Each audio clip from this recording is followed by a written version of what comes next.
Shitting on the pants, got spit like a plaster. Raptor, bench, deal like don't like dash, faster, motorbike faster. He ain't gotta get a bitch, pass on a rapture. White bitch, go back to blow. Amethyst Amelia Kelly, aka Iggy Azalea, born June 7, 1990. The entertainment industry can be one of the toughest industries to make a name for yourself. For one, it's always been very saturated with individuals all over the world looking to tap into all the benefits being an entertainer can bring, mainly fortune and fame. At least the perception of fortune and fame that, let's be honest, who doesn't want at least one of the two?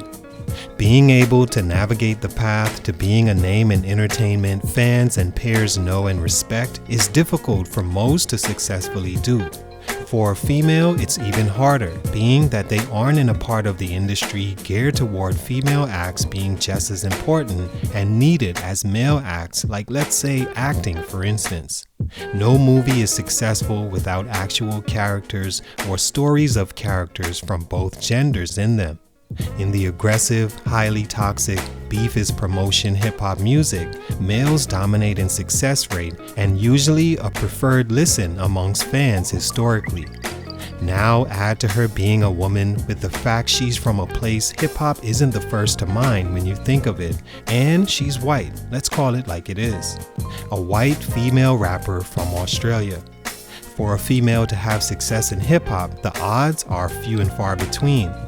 For Iggy Azalea, she found success after a long road of battling being who she was and where she's from to finally making a splash in hip-hop, no pun intended. Pussy. Her start came after her song PU$Y, released in 2011, at the perfect time provocative female rap was making an ascendance. By 2014, she released her debut studio album that went platinum, and the awards flew in, including 4 Grammy nominations surrounding her debut album and song Fancy that became her biggest hit song to date, and even Billboard named it as the biggest hit by a female rapper in history. As far as worldwide, it's also considered one of the most successful singles, selling over 9 million units. For Iggy Azalea, the list goes on as far as accomplishments, especially early in her career, yet still, would I say she has the respect of her peers? Hard to tell, because we all know business is business. As far as fans, the majority have seemed to leave her side over time, and every project after her platinum-selling debut has flopped on the charts and among hip-hop in general. In the beginning, she had something you could tell might work. Unfortunately, I think that potential has peaked, and for these reasons, her growth was stunted. Let's talk about it. It's your boy JC, Stunted Growth Music. Let's get it.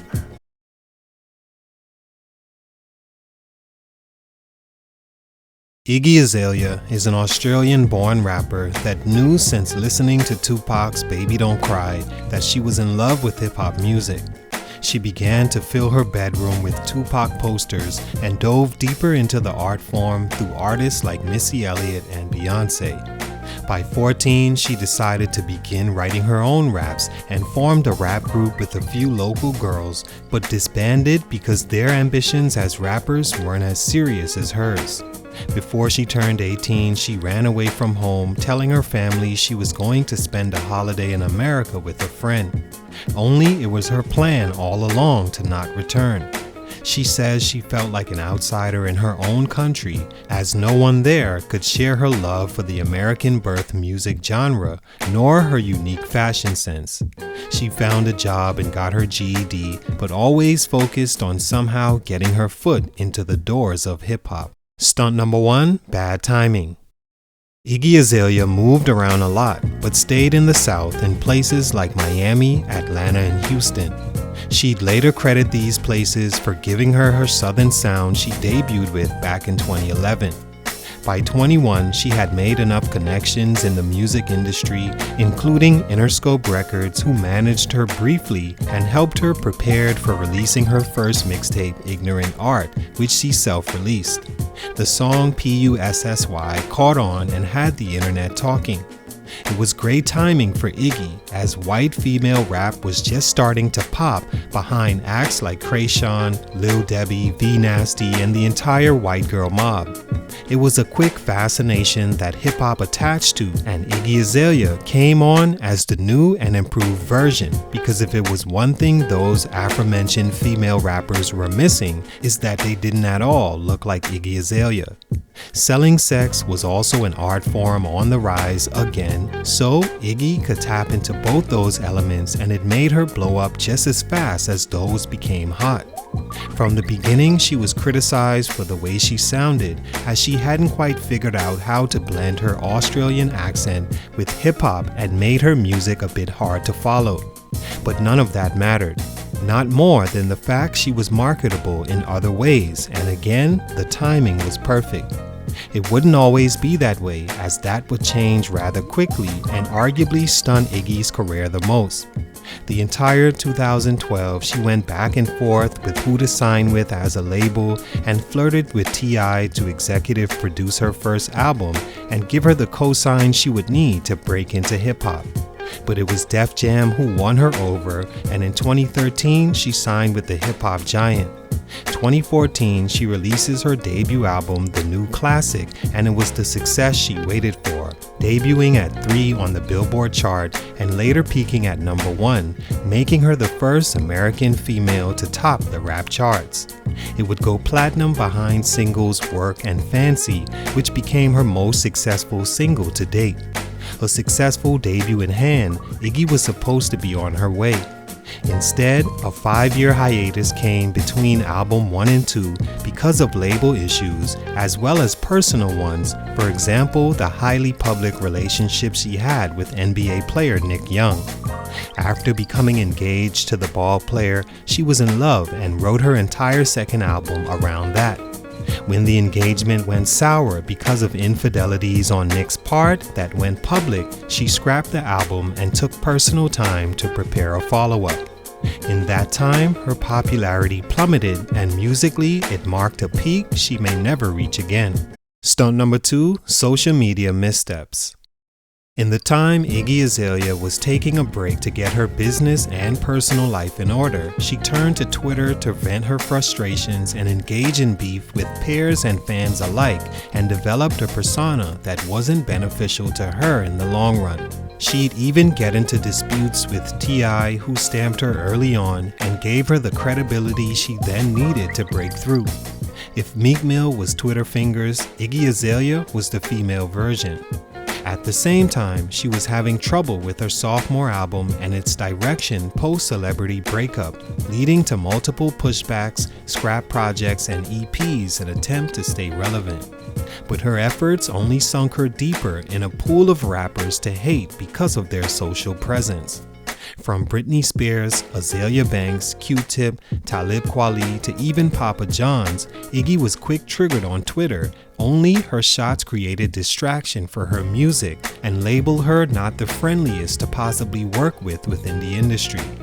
Without new, hot music, her legion of fans dwindled, and buzz for her upcoming project was exhausted by the time she actually released it. Her second album debuted and peaked at number 62 on Billboard and sold under 20,000 first week under her own label distributed by Empire. Stunt number 3, the music saves all.